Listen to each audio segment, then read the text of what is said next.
كل السلوك كل الاطفال ومحدش عارف يجيب نتيجه. محدش عارف يجيب نتيجه خالص. الطفل العنيد هو عنيد، والطفل الكذاب هو كذاب، والطفل اللي بيضرب هو بيضرب. مفيش طفل احنا عارفين نجيب معاه نتيجه. ليه؟ علشان احنا مش بنتبع حاجتين مهمين جدا، من غيرهم مش هتعرفي تعدلي سلوك طفل. اول حاجه لازم تعرفي المعايير الخاصه بسنه. يعني الطفل ابو 3 سنين لما يكتب عادي، لكن الطفل ابو 8 لما يكتب لا. صح؟ الطفل اللي بيضرب في سن 2 عادي، الطفل اللي بيضرب 12 سنه لا. فاهمين قصدي؟ الطفل اللي بيتشتت في الانتباه وهو او بيبقى متشتت وهو 12 تمشي، لكن هو 4 لا. فاهمين قصدي؟ يعني احنا عندنا في كل سن سلوك. السلوك عشان كده اي ام بتسالني في استشاره على الواتس، في التليفون، في الاذاعه، في التلفزيون، في اي حته، ابني عنده مشكله مثلا بيكذب، كم سنه؟ قبل ما اقول لها اسمه ايه، اول سؤال اساله للام كم عمره؟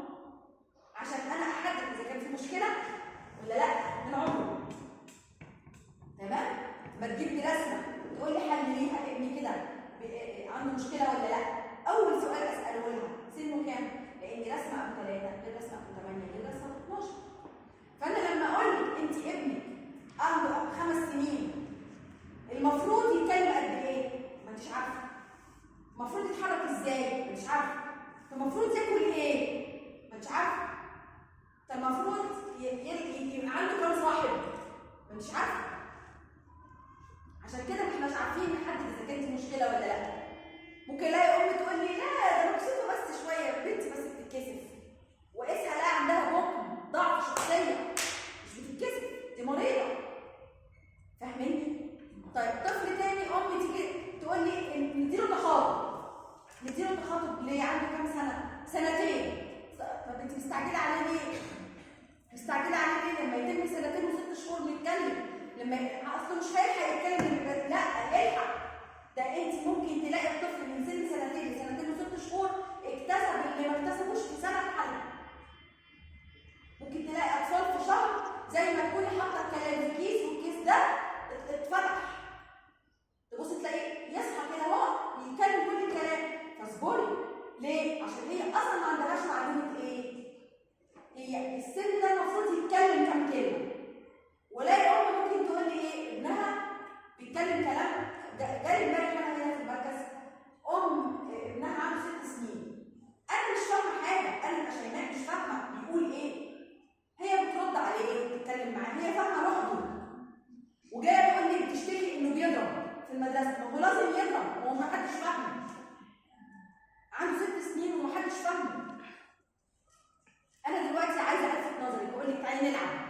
هو مش عارف يقول دي او بيقولها والناس مش فاهماه، الاولاد مش فاهمين. الولد زقه موقع له حاجه عشان يلفت نظره هيلعب معاه، وهو مش قصده يتعنف. تقول لي عصبي. عصبي لان العيال مش فاهمينه.